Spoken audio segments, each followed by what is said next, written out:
अवधूतेश्वर, अर्थात ये जो क्रम है, ये वो क्रम तो 108 सरसों के फूल का आप कभी भी कर सकते हो, पर जो ये बच्चों के लिए किया जाता है वो केवल बसंत पंचमी के दिन ही होता है। महाराज आज ही के बसंत पंचमी का दिन, महाराज सरस्वती का दिन, जिस दिन जो बच्चा पढ़ने में कमजोर होता है उसके हाथ से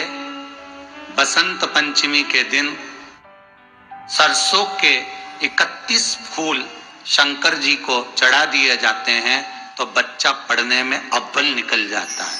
उसके बच्चे को कभी नहीं कह सकते कि पढ़ने बैठ, वो खुद बैठेगा। केवल आज बसंत पंचमी का दिन, एक ही दिन चढ़ता है, और बाकी के सरसों के फूल आपको मालूम है कि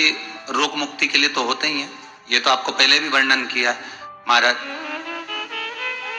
कि जब कोई एकदम रोग आ जाए और डॉक्टर एकदम बोल दे कि ये रोग भारी आ गया है और इसकी जांचें जाएंगी और फिर ये कुछ भी हो सकता है, तो क्या करा जाता था कि 108 सरसों के फूल लाकर तुरंत शंकर भगवान को चढ़ाए जाते थे महाराज। तो चढ़ाने के बाद में रिपोर्ट अच्छी आती है। ऐसा नियम है। कहीं ठेका, कोई ठेकेदारी करते हैं ना, जो ठेका भरते हैं कि भाई मेरा टेंडर आना चाहिए, मेरा ये काम होना चाहिए, मेरी मल्टी बनना चाहिए, या मेरा ये काम के लिए जानो, ये काम फतेह होना चाहिए, उसके सबके हाथ पैर जोड़ने से अच्छा है एक काम करो, बस 108 सरसों के फूल उठाओ, शंकर जी का अवधूतेश्वर महादेव का नाम लिखो और छोड़ दो, शिव जी के ऊपर एक एक कर चढ़ा दो, वो ठेका तुम्हें ही मिलेगा,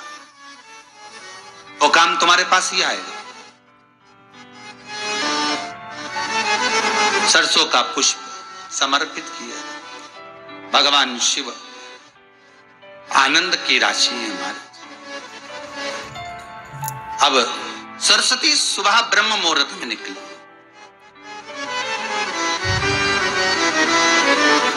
और सरस्वती जब ब्रह्म मुहूर्त में निकलती है, वेद और माला लेकर स्मरण करती है महाराज।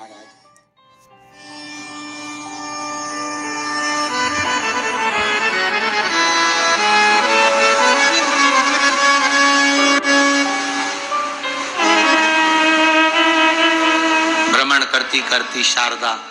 सरस्वती जब निकली,